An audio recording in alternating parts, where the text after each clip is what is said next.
भारत में सोन चिरैया भले ही विलुप्त होने की कगार पर खड़ी है, लेकिन सोन चिरैया अभयारण्य पर सभी की निगाहें टिकी रहती हैं। कभी सोन चिरैया अभयारण्य का हिस्सा रहा ग्वालियर का घाटी गांव और शिवपुरी का करेरा क्षेत्र अब अभयारण्य से अलग किया जा चुका है। लेकिन एक खबर कई लोगों के लिए सुखद है, क्योंकि ग्वालियर सांसद की पहल पर सरकार ने इन क्षेत्रों में खनिज संपदा प्राप्त कर राजस्व बढ़ाने का फैसला किया है। इन क्षेत्रों में नई खदानें स्वीकृत होंगी, जिसके लिए सर्वे के निर्देश जारी हो चुके हैं। ग्वालियर सांसद भारत सिंह कुशवाहा का कहना है कि ये क्षेत्र पहले अभयारण्य का हिस्सा थे, जिसकी वजह से यहाँ के भूस्वामी भी अपनी जमीनों की खरीद फरोख्त नहीं कर पाते थे, लेकिन अब वे आसानी से अपनी जमीनें बेच सकेंगे। वहीं दूसरी ओर ग्वालियर क्षेत्र में खनिज संपदाओं की भरमार है। खासकर यहाँ हाई क्वालिटी लाल और सफेद पत्थर की भरमार है और ये पत्थर की डिमांड विदेशों तक में रहती है। ऐसे में आने वाले समय में यहाँ खदानें स्वीकृत होने से क्षेत्र के विकास में भी बहुत फायदा मिलेगा, साथ ही रोजगार के अवसर भी बढ़ेंगे। को लेकर कुछ नई पहल की जा रही है, क्या पूरी पहल है, किस तरह से? सोन चिरैया ग्वालियर और शिवपुरी के कुछ क्षेत्र के लिए बड़ी विकास में बाधा थी।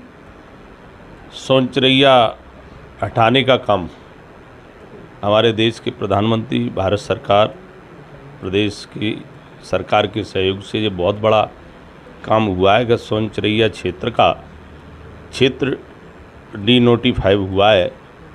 डी-नोटिफाई होने से कई गांव के किसानों को इस बात की भी राहत मिली है कि जिनकी ज़मीनों पर विक्रय पर प्रतिबंध था वो हटाए।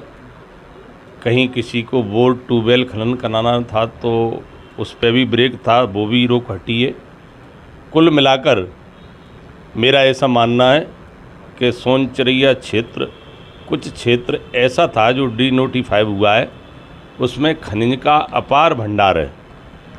यहाँ वाइट स्टोन, रेड स्टोन, कई प्रकार के खनिज इस क्षेत्र में हैं और प्रसन्नता इस बात की है। जब माननीय मुख्यमंत्री जी से हमने चर्चा की तो इस बात के लिए अनुरोध किया कि सोन चिरैया से जो डी-नोटिफाई क्षेत्र हुआ है उसका एक बड़े स्तर पर सर्वे हो, जिसमें खनिज संपदा का पता लगाया जा सके कि कौन कौन सी खनिजों का भंडार है, उन खनिजों का भरपूर दोहन हो जो रोजगार के काम आएगा, प्रदेश के राजस्व में भी बढ़ोतरी होगी। तो माननीय मुख्यमंत्री जी ने ये निर्देश खनिज विभाग को दिए और सर्वे का काम प्रारंभ हो चुका है। इस सर्वे के माध्यम से मुझे ये कहते हुए ये प्रसन्नता है कि जिस काम के लिए हमारे जो स्टोन पार्क बनाए गए थे ग्वालियर, मोहना, उन स्टोन पार्कों की पत्थर की प्रोसेसिंग के क्षेत्र में पूर्ति हो सकेगी और यहाँ से पत्थर एक बड़ी मात्रा में एक्सपोर्ट हो सकेगा। जब एक्सपोर्ट पत्थर होगा तो लोगों को, हजारों लोगों को भी रोज़गार मिलेगा, व्यापार बढ़ेगा। तो इस प्रकार से सोन चिरैया से डी-नोटिफाई क्षेत्र हमारे इस क्षेत्र की प्रगति के काम आएगा।